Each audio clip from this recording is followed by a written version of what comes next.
Hello, Bachu. Let us look into the question. The question says that fully processed hnRNA to undergo translation is called as. So these many options are given to us, and we have to tell that fully processed hnRNA यानी कि heterogeneous RNA जब वो translation that undergo translation is called as. देखते हैं. hnRNA is a form of primary transcript. तो इसके बारे में हम बात करेंगे की कंसेप्ट के अंतर्गत. की concept is the transcription of eukaryotic DNA. जब ट्रांसक्रिप्शन की बात करते हैं तो there is a formation of transcription bubble in the process of this. This is a transcription bubble, and thereby here it is coiled in the same way. And in this section also there is a coiled DNA.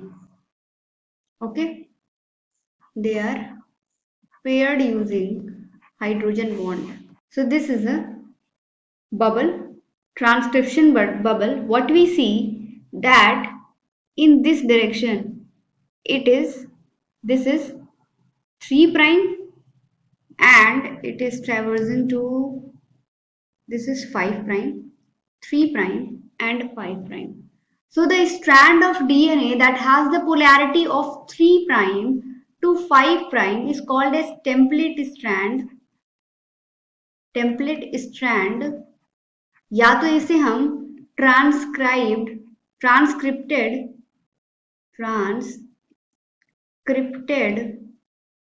transcribed strand भी कहते हैं. उसके अलावा जब हम देखते हैं कि ये जो डीएनए है कॉइल फॉर्म में, when it opens up so as to transcription process, that means DNA से एमआरएनए का फॉर्मेशन की प्रोसेस को इनिशिएट करने के लिए ट्रांसक्रिप्शन बबल का फॉर्मेशन होता है. And we see that there is a formation of this mRNA, but it is immature form of mRNA. Immature form of mRNA, और इस immature form of mRNA को हम hnRNA कहते हैं. hnRNA, it has a polarity 5 prime to 3 prime, and at this end RNA polymerase is present. This is RNA polymerase. RNA polymerase. और RNA polymerase कौन सा है जो synthesis of mRNA में contribute करता है? It is RNA polymerase second. Okay.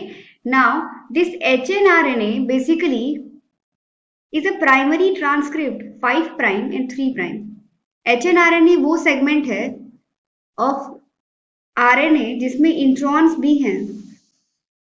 It consists of introns,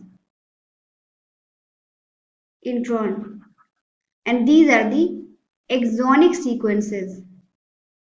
Basically जब हम इंट्रॉन की बात करते हैं तो इंट्रॉन वो सीक्वेंसेस हैं, intron are the non-coding sequences जो कि प्रोटीन सिंथेसिस में कंट्रीब्यूट नहीं करते हैं. ये है hnRNA का फॉर्म, hnRNA. और hnRNA में दो और हम स्पेशलाइज्ड लोकेशंस देखने को हमें मिलता है, that is capping and telling of this RNA primary transcript. This is a primary transcript. ये 5 प्राइम टेलिंग, 5 प्राइम जो कैपिंग होती है वो की जाती है मेथाइलेटेड गोनोसाइन ट्राइफॉस्फेट की, और टेलिंग की जाती है यहाँ पे. This telling is done by polyadenylate. Tail is added. Multiple adenine bases are added at the tail of this RNA sequence, and after that splicing is carried out.